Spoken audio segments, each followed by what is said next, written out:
हस्तिनापुर का राजकाज अब दो राजकुमारों के बीच बंट गया था। धृतराष्ट्र जो अंधे थे और पांडु जो दुर्बल थे लेकिन योग्य और नीतिवान। राज्य का भार पांडु ने उठाया। उन्होंने दो रानियां विवाह की, कुंती और माद्री।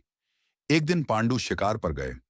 वहां उन्होंने गलती से एक आर्षि को मृग समझकर बाण मार दिया।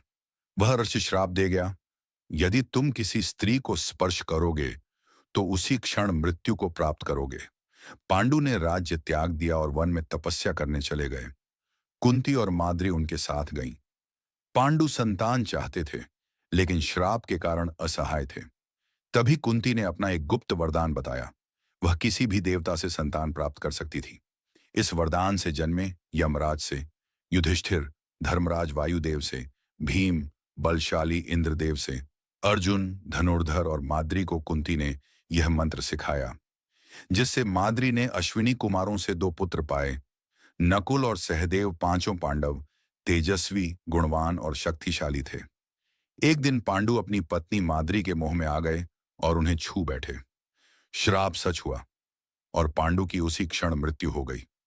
माद्री ने भी आत्मदाह कर लिया। अब कुंती पांचों पांडवों को लेकर वापस हस्तिनापुर लौटी। वहां पहले से धृतराष्ट्र के 100 पुत्र कौरव बड़े हो चुके थे।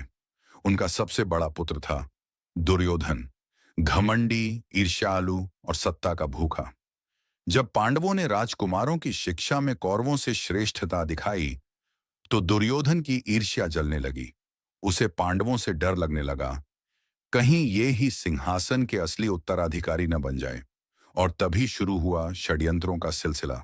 दुर्योधन ने पांडवों को एक लाक्षागृह, मोम का महल भेजा, जहां उन्हें जला देने की योजना थी। लेकिन विदुर की बुद्धि और भीम की शक्ति से पांडव बच निकले और वन में छिपकर जीवन बिताने लगे।